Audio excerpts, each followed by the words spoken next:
set. You coming up here with that? I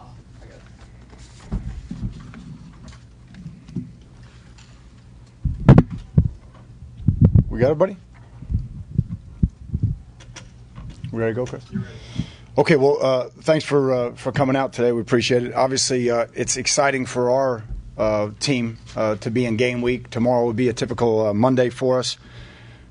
So we met a little bit this morning and worked out a little bit. And tomorrow we'll start full game week preparation.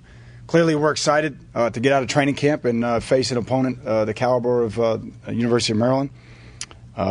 They've been really tough to beat up there, especially in their home openers. So that will be a great challenge for our club. Got a great deal of respect for Coach Etzel and the type of style that he's played and obviously the programs that he's built in his career. So it's going to be a great challenge for us. I think our kids are excited about the opportunity, and clearly we're excited to move on to the University of Maryland. So with that, I'll be brief and open it up for questions. Al, can you glean anything from, or can you expect to glean anything from the fact that you know Randy's ways pretty well? I don't know. I mean, he's got a new offensive coordinator and defensive coordinator. Again, I don't think Randy's philosophy is going to change. Now, how they get there may change with the coordinators, but clearly his teams have always been tough. They've been incredibly sound fundamentally. You go back and look over the last 5 or 6 years because we played them at Temple. They were among the best in turnover ratio, and they were among the best in penalties against. And now he's taken over a Maryland team that's already understands how to protect the ball because they did a great job with that last year. So that in and of itself would be formidable. So have a great deal of respect for Randy. He knows that. Has anything changed personnel-wise in the last 48, 72 hours, whatever? Do you have a better idea yet? Yeah, I think, for us, again, I know everybody wants the depth chart, but it would be disingenuous for me and for us right now to release one here today and then have to adjust it either later on today or tomorrow morning. So I've reached out to Randy personally. I've told him of our predicament and our situation. I assured him of what exactly we're looking at as a program, and then from an ethical and obviously from a sportsmanship basis, I wanted to make sure that I reached out to him, head coach to head coach, and that we'll cooperate with him on what we know, and so that we can be on the same page. But what we don't want to do is release something here prematurely, and then we find out from the NCAA, and now we have to go back and release something else. I don't think that would be very genuine. But clearly, it's gone from, releasing it based on where we were to now it's morphed into releasing on it based on what the NCAA comes back, so that you can all safely go ahead and report that. Al, how tough is it to prepare here during the game week when your ones need to get the reps and you need the game plan and you don't know who should get those reps? Yeah, well, I could tell you they're not getting the reps. If they're somebody that's alleged right now, they really are not getting the reps. In other words, if they have been rendered ineligible, and again, we have not released any names from our end. If they've been rendered ineligible by the university, they can only be reinstated by the NCAA. So right now, we're not counting on those guys. And is it difficult? Sure, it's difficult. I'm not gonna lie to you. That's not. Is it a distraction? Sure, it can be, but we got to make sure we try to maintain our focus. You talked about how excited the whole program is and the kids being through a lot. What do you do from your perspective to kind of manage those emotions once you get out there, game one, national TV? Yeah, again, I hope we're to the point now. Again, I really believe in the process, and I've been trying to teach them this process since I got here. And really what this week has been all about is saying, okay, remember what we did in January, remember what we did in February, remember what we did in March. And many players sit exactly where you're sitting right now, and I can see the light bulb coming on. I think they understand now why we do the things that we do. In the beginning, perhaps they didn't know the hows and the whys, but I think they do. And what I'm saying to you is I hope we're not a team that plays one way when we're on TV and another when we're not on national TV, or one way during the day and another way at night, or one way at home and another. I want to be a team that's process driven, that executes, regardless of the circumstance. And clearly, our responsibility as coaches and players right now is to worry about the 2 acres and the ball and not anything else.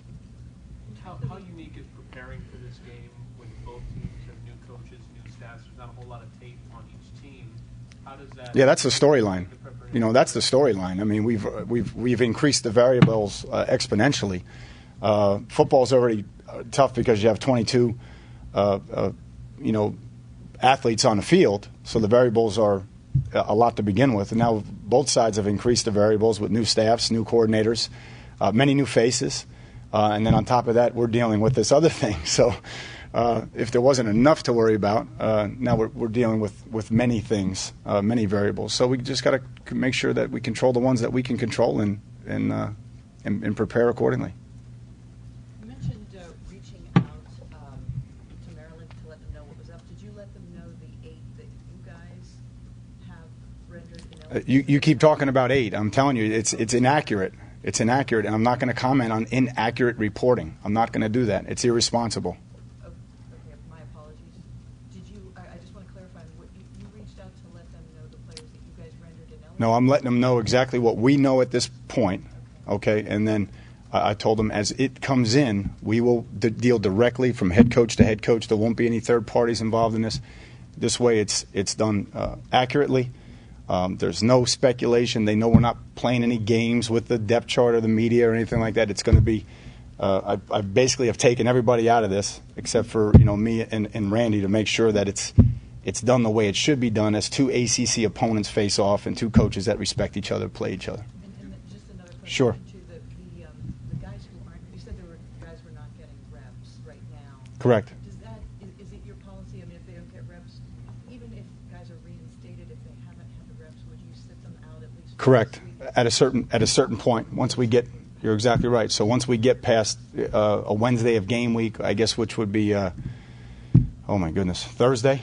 I'm trying to figure it out. But once we get past that point, we basically have to move on, and it would be the same if a player was injured. The bulk of the game plan goes in on a Tuesday and Wednesday practice. So it's really important that they're there for one of those at least. And then we go from there. But that would be the case in this instance as well. Al, do coaches really look at each other's depth charts? I mean, those things can, none of the years they can change. Yeah, they do change. But I think in this instance, there's just too much going on. I think we'd be sending the wrong message to everybody involved if we release something and it really was. Let's say with the guys involved, if we're talking about releasing a depth chart with 44 players on it, you're talking about a great number could be, impacted, a great percentage. So it really, like I said, it just got to the point where I just wanted to reach out to him and say, look, this would be incredibly disingenuous if I give a depth chart out today and then I have to turn around 2 days later and say, hey, I'm sorry, this is the real one. So I said it's better for both of us that we hold and then obviously share what we know about our team right now.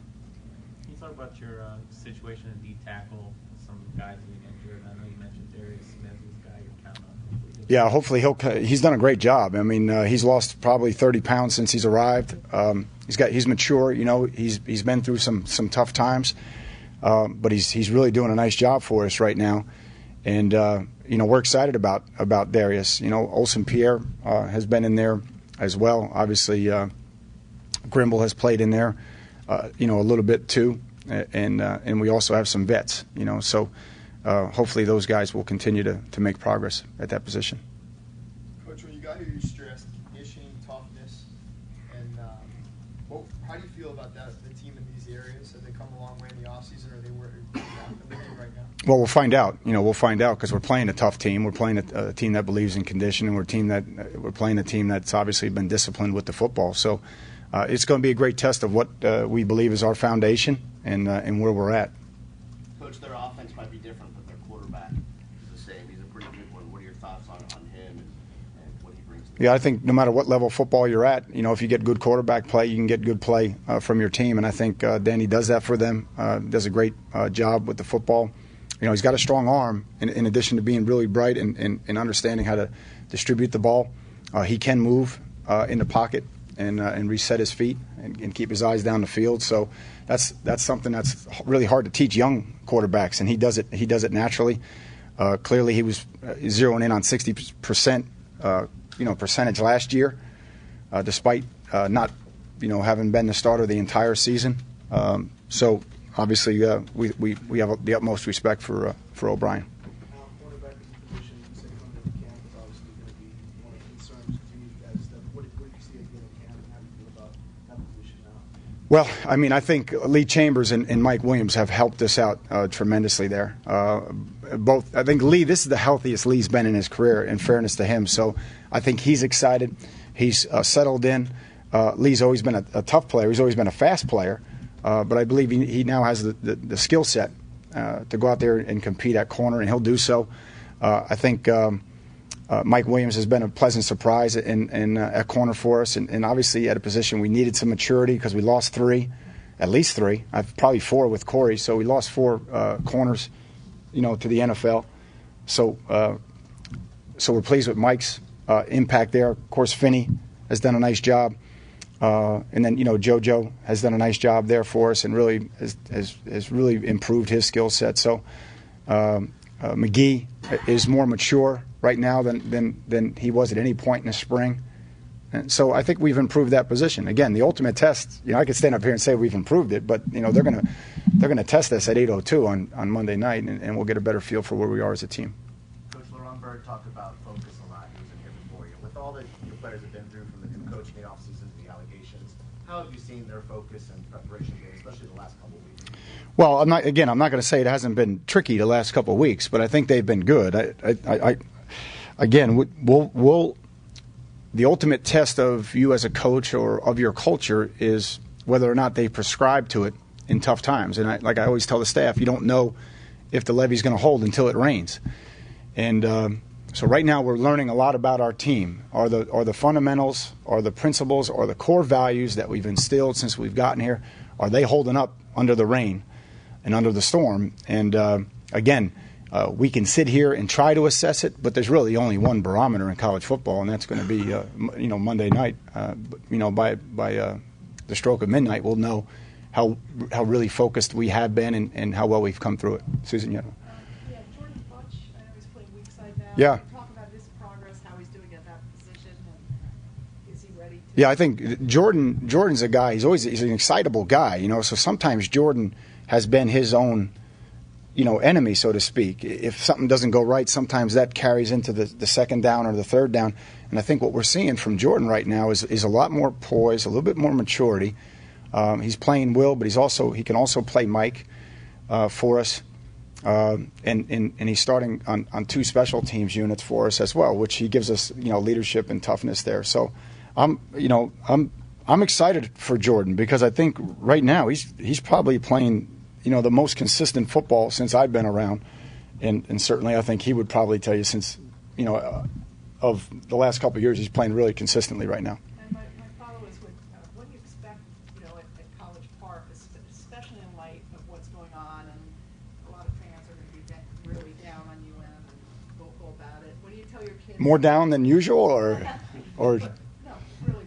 What do you tell them anything about that? Especially our players, or yeah, well, just to understand that at the end of the day, if we're looking to be extrinsically motivated or derive our motivation from external sources, we're going to be in trouble. It's all us, and it was us at 5:30 in the morning. Back in February and March, it was just us, and it was just us going from 6 to 10 in training camp. So, basically, we just have to worry about the things that we can worry about. I've had a lot of experience playing in that stadium. It's a tough place to play. They have an excellent student section on the one end, and passionate fans. So, it's to be honest with you, it's a great challenge. And there's a lot of teams not playing this type of game in week one, but we're excited about playing a quality opponent in quality university and an ACC opponent on a great stage. So it should be exciting for us. Do you have any opinion on whether some schools around the country, it seems like more this year, are playing conference games